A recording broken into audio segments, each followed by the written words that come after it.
흐르던 강물이 은빛으로 정지하고 깊은 골짜기도 흰 눈에 덮여 그 빛을 빼앗길 때, 그때 깊은 겨울잠 속으로 빠져버린 애벌레처럼 우리는 누비불 속으로 끼어들며 시린 두 손을 깍지 쥐곤 했습니다.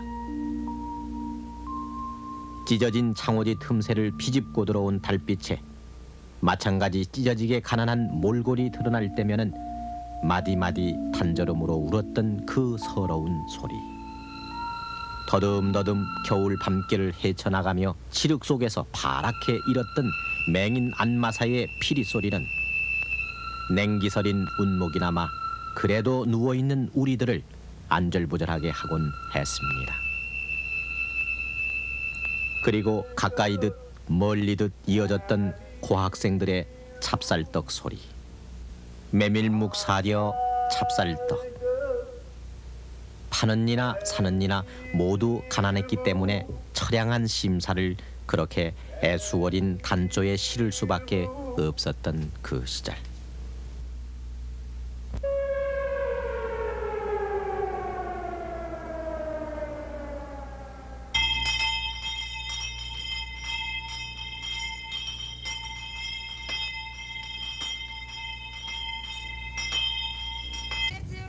지금은 미로 속으로 사라진 그 겨울밤 소리. 그러나 지난 세월을 곰곰 돌아가면 처마 밑 어디선가, 오실의 어디선가 세월이 날려버린 그 여운들은 쇠잔한 바람이 되어 우리들 베갯머리에 슬며시 다가오곤 합니다.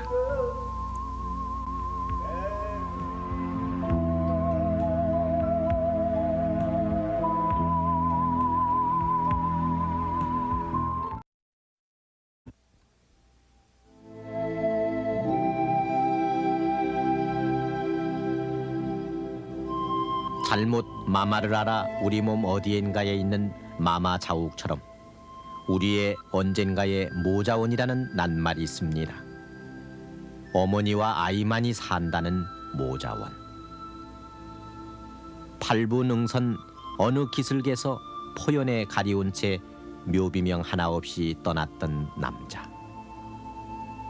망각의 바람결에 묻혀 악몽은 사라지는 듯 했으나 그러나 하루 또 하루의 생존을 위해 전쟁이 지나간 그 자리에서 또다시 처절한 포복을 해야만 했던 미망인과 유복자와 이산 가족의 몸부림이 그 시대에 있었습니다.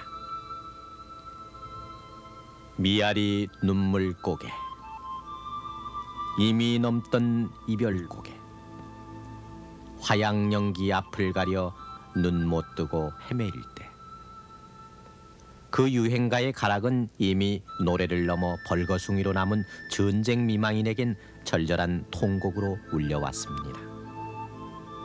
자식을 떠나보내고 여생을 헤아리는 노부모와 자신의 한 끼니 밥을 위해 그들은 거리에 나섰습니다.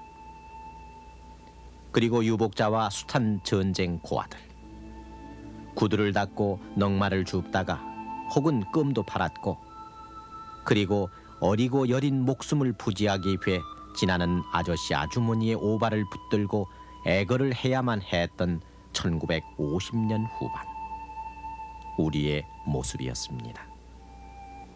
사지 멀쩡한 청년 장년이라고 도시 나을 게 없었습니다.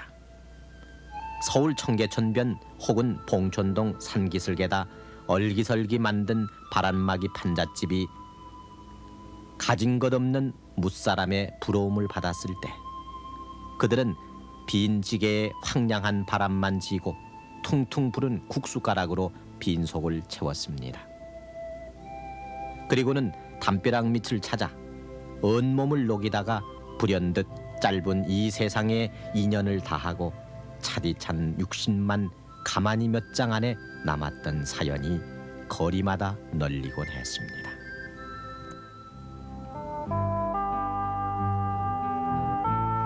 한 돌에 불기도 없이 체온으로만 버티던 그 시대. 신장로 한 구석에서 멀리 반딧불처럼 떠있던 포장마차는 그래도 도시 사람들에게는 더없이 훈훈한 저녁나절 한때를 보태주곤 했습니다.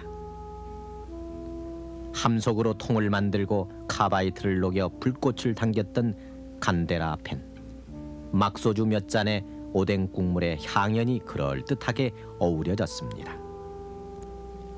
태엽 풀린 쾌종시계가 댕댕 10시를 울리고 11시를 넘기면은 그때 아낙네들은 언제나 조바심으로 가장의 귀갓길을 애태우곤 했습니다. 졸아든 된장 뚝배기를 몇 번이나 불에 얹었다 내렸다 하다가는 마침내는 동네 버스 정거장에 나갔던 것인데, 낯선 손님 한둘만 하차시키고는 오라이를 외치며 문짝을 탕탕 치는 총각 차장이 야속하기도 했고, 막차가 끊길라 지아비 걱정에 속을 태웠습니다. 그렇게 동네 어귀는 추위보다 밤이 걱정이 돼서 가장을 기다리느라 청소하다 늦는 아이들 하굣길을 기다리느라 아낙네들의 노심초사로 안절부절이었습니다. 새벽 4시까지의 통행금지. 한자와 일본어로 된 이 한 장의 전단은 이 땅의 밤의 자유를 꼼짝없이 감금시켜버렸습니다. 해방이 되고 14흘 만에 패전국 일본의 경기도지사의 이름으로 던져진 이 전단은 그 후 36년간 우리들을 야음 속에서의 고통을 강요해왔습니다. 통행하지 말라는 사이렌이 울렸어도, 그러나 우리 살림을 짤짤 훔쳐가는 좀도둑은 통금 사이렌에 아랑곳 않던 시절이었습니다. 고추장독을 퍼내가기도 하고, 빨아서 미처 마르지도 않은 헌옷가지를 걷어가기도 하고, 있는 집에 쌀독을 몇 되박 비워내는 것이 고작이었지만, 어쩌다가 보물처럼 귀하게 여기던 제니스 라디오라도 한 대 잃어버리는 날에는 그 소문은 며칠씩이나 온 동네에 파다했습니다.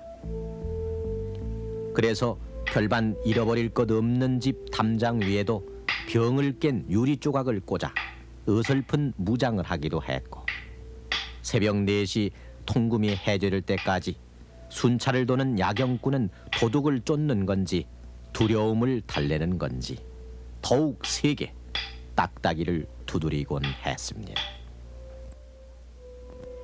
그 야경표를 가지고 딱딱딱 때리고 이게 동네마당 돌아다니는 게 뭐냐면은 도둑놈 조심하시오 하기 위해서 이제 그런 것인데, 이 도둑놈이라고 봐야 이제 잡기 된다면은 참 큰 사전 내고 이런 도둑놈은 그때 당시에는 별로 없었고, 우리가 아다시피는 그 좀도둑이라고 해가지고 집안에 나와가지고 그 간장 같은 거 퍼가고 고추장, 뭐 된장, 콩 같은 거 이제 그 화관에서 넣으면 이제 거기도 퍼간 도둑놈도 있었어요. 그 잡도둑이. 자꾸 보면은 이 동네지간에 사는 사람이라서 크게 벌은 못 썼죠.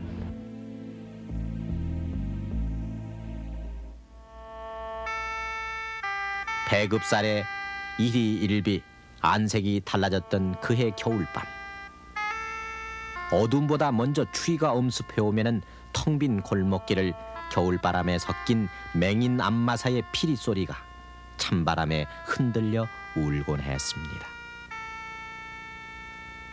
부르는 이도 없건만 혹 바람소리라도 잘못 들은 건지 가다가 뒤돌아보고 가다가 멈칫 뒤돌아보고, 맹인 안마사는 겨울밤을 시리도록 하얀 지팡이로 짚어가곤 했습니다.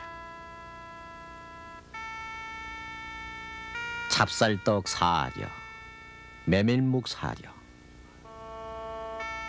말은 공부하는 고학생이었으나 연령이 급급했던 소년들. 배움은 선택받은 몇몇 사람들만의 것이었고, 그래서 고학생들의 서울살이는 의뢰이 보리 몇 되박 간장 한 종지, 그리고 밤이면은 이렇게 목쉰 외침으로 시작됐습니다. 밤마다 아이들 성화에 졸린 어머니가 며칠을 별러 고이춤에서 꼬깃꼬깃 접은 10판짜리 한 장이라도 내주는 날은 찹쌀떡 장수가 그새 멀리 가버리진 않을까 안달하는 아이의 발걸음이 부산했고, 그날 밤은 또 온 식구가 몇 개 안 되는 찹쌀떡을 놓고 어머님 드셔보세요. 아니다, 애들이나 주어라. 한참을 사양하다 한 점 깨물어 보면 찐득찐득한 찹쌀에 달콤한 팥 버무리게 그 맛은 긴 겨울밤에 감칠맛 나는 한 조각 추억이었습니다.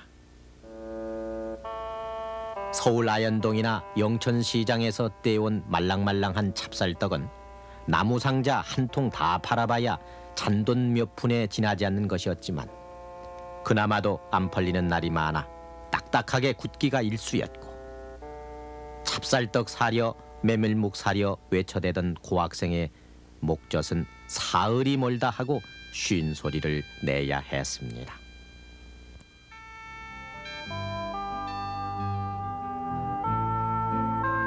새벽, 동이 들려면은 아직 이른 시간이었지만은 또다시 어떻게든 천근 같은 몸을 움직여야 했고, 그래서 새벽은 늘상 이들 가난해서 더욱 부지런한 사람들로 해서 깨지곤 했습니다. 배로 만든 솔대를 감아서 징을 치며 돌아다니는 굴뚝 청소부는 농한기 한철을 이용해 현금이나 한 번 만져보려는 부지런한 뜨내기들이 대부분이었지만은, 지게에 나무 목판을 쥐고 쉴 새 없이 총을 치며 긴 겨울밤에 어둠을 쫓던 두부장수는 새벽잠 없는 주부들과 늘 허물없는 아침 첫 인사를 나누었고, 그래서 대문가에 표시해 놓는 발을 정자 한 획만으로 두 말 없이 외상을 주곤 했습니다. 그리고 부산, 제첩국 장수의 바지런한 성화는 부산 피난민의 여수와 배아리를 함께 다독거렸었습니다. 제첩국 사이소, 제첩국 사이소.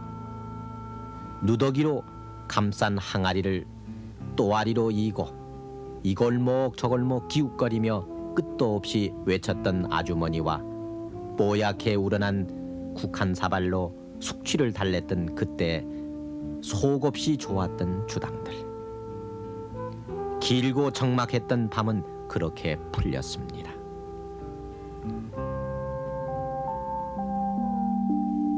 일본인 도지사가 뿌린 전단이 우리의 밤을 붙잡은 채 망연히 흘러갔던 36년이라는 세월. 그때 태어난 해방동이가 장년이 되도록 우리는 밤을 지새우는 것, 갇혀있는 것, 그래서 금제와 구속을 구경하듯이 흘려보냈던 그 몇천 몇만 개의 겨울밤들. 우리의 밤은 통금에 쫓겨 질주하는 차량과 함께 다급해졌고, 야경꾼의 딱딱이 소리에 쫓기듯이 조급했습니다. 만삭의 임산부가 팔을 동동 굴려도 빗장을 잠근 채 까맣게 변한 그 거리는 이미 우리들의 거리는 아니었습니다. 경찰서 보호실엔 언제나 통금 위반자들의 사연이 무성했고, 가끔 크리스마스 날이니 광복절이니 해서 하루씩 통금의 해제라도 되는 날이면 밤거리는 볼일 없는 사람들까지 넘쳐 비로소 경축일을 실감케 했던 그때, 완행열차는 무심히 자정을 넘기곤 초조한 승객을 브레트홈에 부려놓은 채 떠나고 했는데, 그 시절 차표와 바꾼 일시 통행증의 손바닥 도장은 우리들 기억에 부끄러운 음각으로 새겨져 있습니다. 정상적인 운행을 못할 때 남부지방에 비가 많이 왔을 때는 서울에 도착하는 열차가 통금에 저촉받을 경우가 있었죠. 그럴 때는 파출소 직원들이 나와서 그 일시 야간 통행증을 한 도장이 있습니다. 그걸 종이에다 쭉 인쇄를 해놨다가 열차에서 내린 손님들에게 표를 받으면서 그걸 주면서 버스를 타시게 해서 가시도록 했죠. 막 그 경우에 이제 또 저희들이 예상했던 인원보다 조금 많을 때, 종이가 용지가 없을 때는 부득이 손바닥에다가 도장을 찍었으니 이건 이렇게 좀 몇 명은 양질해 주십시오 해가지고 집이 귀가하는데 시장이 없도록 하는 사례도 있었고.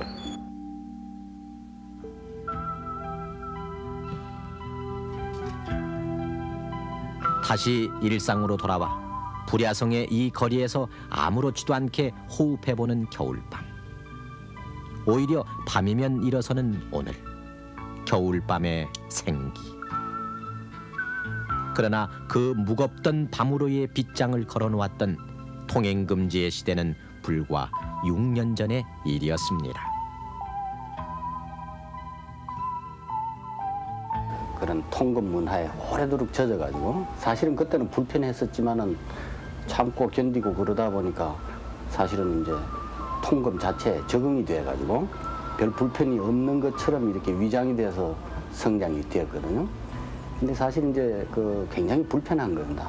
지금 한 6년 전에부터 이제 통금이 해제가 돼가지고 많은 문화적인 그런 사회적인 변화 이런 게 일어난 건데 통금 이 하나가 변화됨으로써 그게 연관되어서 자율적으로 변하는 게 참 많거든요.